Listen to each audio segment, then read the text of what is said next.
तो आज से कुछ समय पहले, मतलब 1 साल पहले, मैं और मेरे ऑनलाइन दोस्त रोज की तरह किसी फालतू चीज पे आर्ग्यूमेंट कर रहे होते हैं कि क्यों हाथी कूद नहीं सकते, और कैसे अगर तुम कंबल से पैर बाहर निकाल के सोते हो तो कोई मॉन्स्टर या चूड़ैल आके तुम्हें कच्चा चबा जाएगी, पर अगर तुम पैर अंदर करके सोते हो तो तुम्हारा कोई कुछ नहीं करेगा। फिर पैर अंदर कर लिया। तू अगली बार मिल, बताता हूँ तुझे। चैन से सोएगा ना अब तू।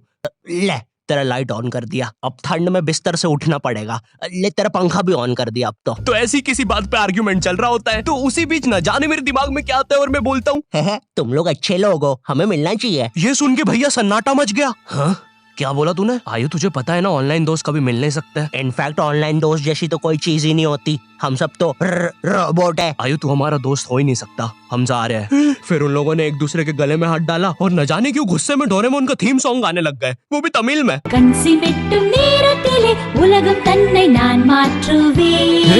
क्या? अब नहीं, ऐसा कुछ नहीं हुआ था। सॉरी गाइस, कुछ महीनों से जिंदगी थोड़ी सही नहीं चल रही है, इसलिए ऐसे जोक्स आ जाते हैं कभी कभार। खैर सरप्राइजिंगली मेरे ऑनलाइन दोस्तों ने मेरी मिलने वाली बात को सीरियसली लिया, और इसी तरह हमारी Mumbai to Goa trip plan होती है, जो कि दिसंबर में थी। तो अब फास्ट फॉरवर्ड करते हैं सीधा दिसंबर तक ट्रिप का टाइम। तो अब कुछ रीजन की वजह से मुझे मुंबई प्लेन की जगह ट्रेन से जाना पड़ता है। नहीं, मैं एयरपोर्ट पे फटाका लगाता हुआ नहीं पकड़ाया था, थे कुछ रीजंस थी कि सच में थे। तो मैं रात में ट्रेन में बैठता हूँ और सुबह में मुंबई पहुंच जाता हूँ। अब जो मुंबई पहली बार आता है ना, वो ना अलग अलग चीजों को देख के चौंकता है, जैसे वड्डी वड्डी बिल्डिंग्स, वड्डे वड्डे सुपरस्टार्स। और इधर मैं जैसे ही मुंबई के स्टेशन पे उतरा, ओ बहन की एलिवेटर स्टेशन पे, वो भी भाई साहब इसको एस्केलेटर बोलते हैं। एलिवेटर मतलब आंखों पे भरोसा ही नहीं हो रहा है, मैंने मम्मी को फोटो खींच के भेजी, मम्मी एलिवेटर, वो भी स्टेशन पे। भाई साहब एस्केलेटर होता है। देखो ये हमारे स्टेशन पे नहीं होते हैं, हमें पूरा ब्रिज पैरों से चढ़ना पड़ता है, और मेरे गांव के ब्रिज पता है बादलों में होते हैं। वो ब्रिज को इतनी ऊपर होने की जरूरत भी नहीं है, उसको किसी इंजीनियर ने भी नहीं बनाया है, ये गाँव के लोगों ने मस्ती मस्ती में उसको इतनी ऊपर तक बना के आ गए हैं। अब वो स्टेशन का ब्रिज ना आउटर स्पेस तक पहुंच चुका है। साला कुली लेके भी जाओगे ना तो थोड़ा ऊपर जाके तुम्हारी कुली को भी कुली करना पड़ जाएगा।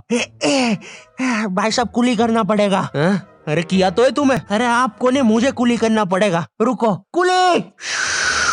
हाँ जी भैया, इन्हें ऊपर तक छोड़िया हो यार। अरे पागल हो क्या मियाँ, ऊपर तक जाना है तो स्पेस सूट किधर है तुम्हारा? और ऑक्सीजन सिलेंडर लेके आए कि नहीं? ऊपर ऑक्सीजन बहुत कम है, हम लोग क्या बहुत ऊपर खड़े हैं मियाँ, देखो यहाँ से वो माउंट एवरेस्ट भी दिखता है। देखो आज की रात तो हमें ये सीढ़ियों पे सो के गुजारनी पड़ेगी, ऊपर पता नहीं कहाँ के खूंखार जानवर घूमते हैं। और सबसे जरूरी बात, हम लोगों के बीच में मैं सोऊंगा। मुझे मुंबई से अपने स्टेशन जाने में 10 घंटे लगते हैं, और फिर अपने ही शहर के स्टेशन से घर जाने में 6.25 महीने। अब तुम बोलोगे नॉट योर टाइप, तो बहुत ही विलेज पीपल है। हाँ तो ठीक है, हूँ मैं, नहीं होते हमारे यहाँ पे एक्सेलरेशन। भाई उसको एस्केलेटर। वीडियो को आगे बढ़ाते हैं। मुंबई जाने से पहले मुझे ऐसा लगा था कि वहाँ पे सब लोग मचाएंगे, येड़े चाले सीधे चाले, इस तरीके से बात करते होंगे। तो मैं भी ना फुल रेडी था। मैं स्टेशन से बाहर निकला और एक ऑटो रोका। तो सबसे पहले तो मैंने अपनी ट्रेन में खरीदी हुई 24 कैरेट आइस डायमंड चेन आगे करी। मैंने 20 रुपए में खरीदी थी, आगे अपना टाइम आएगा भी लिखा था, क्योंकि मुंबई में थे यार, थोड़ी अमीरी दिखनी चाहिए। कौन है अंबानी? है किधर रहता है वो, है क्या उसके पास ये? तो वो ऑटो वाला पूछता है किधर जाओगे? इधर मैं फुल मुंबई के स्वैग में। क्या बोलते ऑटो वाले चाचा,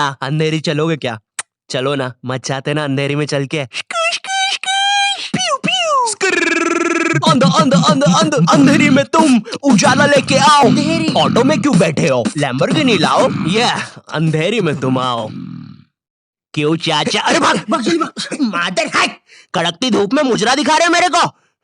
अभी भी ज्यादा दूर नहीं गए, ऑटो से चीप सकता हूँ। हम लोग हमारी मुंबई के अपार्टमेंट आ जाते हैं, वहाँ पर थोड़ा सा रेस्ट करते हैं, क्योंकि स्टेशन से अपार्टमेंट तक तो हम भगते भगते आए थे। वो ऑटो वाला पीछे पड़ा था ना। क्यों पीछे पड़े हो हमारे? जाओ ना। नहीं मजाक कर रहा हूँ। 700 रुपए की टैक्सी करनी पड़ी थी अपार्टमेंट तक। 700 रुपए की। 700 रुपए पता भी है कितने होते हैं? 700 रुपए में पता है तुम मुंबई में क्या क्या कर सकते हो? तुम कर सकते हो 700 रुपए में तुम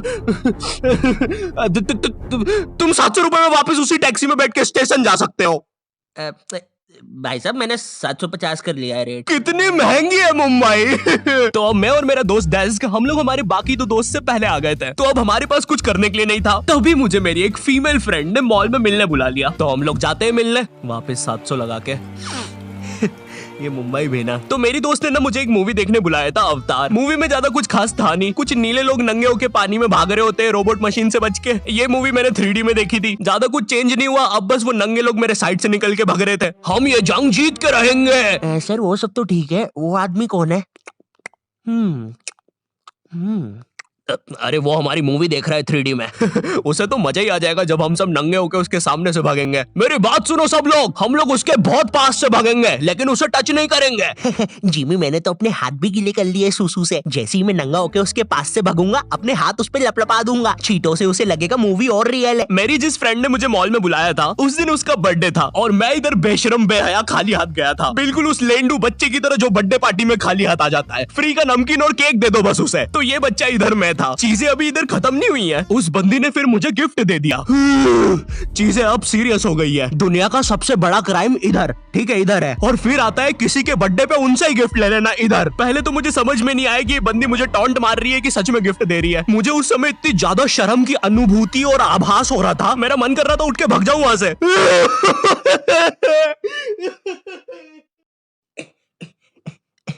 अरे वो बाहर बहुत गर्मी है ना, इसलिए मैंने सोचा स्प्राइट पी लूं आके। और पेरी पेरी फ्राइज भी मेरे फेवरेट है। देखो अगर उस टाइम मैं चाहता तो अपने पीछे वाले जेब से बटवा निकाल के एक 50 का करारा नोट और 1 रुपया लगा के बड्डा लिफाफा बना के उसे दे देता, लेकिन मैं कोई 80 साल का दादाजी नहीं हूँ और वो भी मेरी पोती नहीं है, तो अब मैं कुछ कर नहीं सकता था। इसलिए मैंने बेशर्मों की तरह उसका गिफ्ट ले लिया और कमियां भी निकाल रहा हूँ। घड़ी तो अच्छी लाई हो तुम, लेकिन फास्ट ट्रैक की लाती तो अच्छी है घड़ी। इस ट्रिप पर ना हमारे बहुत ज्यादा पैसे खर्च हो गए थे, इतने कि मैं अपने बेसमेंट वाले बच्चों को खाना तक नहीं खिला पा रहा हूँ। चुप रहो, मैंने कहा ना नहीं मिलेगा खाना। आप पैसे के लिए India number 1 opinion trading app Probo पे क्यों नहीं जाते? हाँ, आप बस यहाँ पे यस और नो का आंसर देके लाखों में पैसे कमा सकते हो। प्रोबो एक ट्रस्टेड ऐप है जिस पर 1 करोड़ से भी ज्यादा यूजर्स हैं। यहाँ पर क्रिकेट, फाइनेंस, एंटरटेनमेंट और कई सारी कैटेगरीज में क्वेश्चंस है। जैसे अभी T20 सीरीज में इंडिया वर्सेस आयरलैंड में कौन जीतेगा? इंडिया ही जीतेगी। तो मैंने यहाँ यस दबा के क्वांटिटी स्लाइडर को बढ़ा दिया। अब अगर मेरा ओपिनियन सही होता है तो मुझे रियल कैश मिलेगा। अरे लेकिन विराट कोहली भाई, मैंने आपको कब पकड़ा? यहाँ तुम गूगल पे, पेटीएम, यूपीआई की मदद से आराम से 24/7 विड्रॉ कर सकते हो। ओ बाय द वे मैं पुलिस हूँ, तुम्हारे बेसमेंट की जानकारी मिली थी और प्रोबो का लिंक डिस्क्रिप्शन में है। डाउनलोड करने पर हम सभी को 25 रुपए का वेलकम बोनस भी मिलेगा, तो अभी जाके डाउनलोड करो। रात तक मेरे बाकी दोस्त भी आ गए थे, तो फिर हमने मुंबई की फेमस जगह, अरे वहीं जहाँ सब लोग जाते हैं घूमने के लिए, वहाँ घूमना स्टार्ट कर दिया। लेकिन जब तुम तुम्हारे दोस्तों के साथ रहते हो तुम्हारे दिमाग में मस्ती रहती है। तो एक मॉल में हमें एक सांड वाला झूला दिखता है। अब उसे देख के एक 21 साल का मैच्योर आदमी क्या करता? पापा बहुत बीमार है, बहन की भी शादी करवानी है, मुझे लगता है सांडू मैं तुम पे घूमी घूमी करने के लिए थोड़ा बड़ा हो चुका हूँ। लेकिन मेरे 21 साल के दोस्त ने क्या किया? घूमी घूमी। अब यहाँ एक सांड को दूसरे सांड पे चढ़ता हुआ देख हमें भी मस्ती छूटी। हम भी भाग के वो झूले के पास, भैया और तेज चलाओ, भैया और तेज, भैया और चलाओ तेज। मैं मुंबई में एंग्री प्रास से भी मिला था, उन्होंने मुझे अपनी बिल्ली से खेलने दिया था और अपना मास्क भी पहनने दिया था। अच्छा चलो मास्क मैंने बिना पूछे पहन लिया था, कैमरा फुटेज में तो आ ही गया हूँ मैं वहाँ पर अपने मैनेजर सौरभ भैया से भी मिला था। हम लोग मुंबई में लास्ट में जुहू बीच पर गए थे। वहाँ पर सब कुछ बढ़िया था, ठंडी ठंडी हवाएं चल रही थी, सब कुछ बढ़िया था। लेकिन फिर आसमान में कहीं से उड़ने वाली बंदर प्रजाति छा गई। ये बंदर प्रजाति फुग्गे की बनी थी। मेरा नाम है बुबली बंदर, मैं इंसानियत पे कब्जा करने आया हूँ, तो चुपचाप अपने घुटने।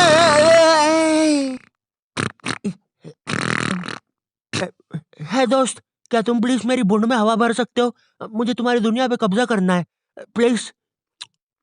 मुझे कोई दिक्कत नहीं है।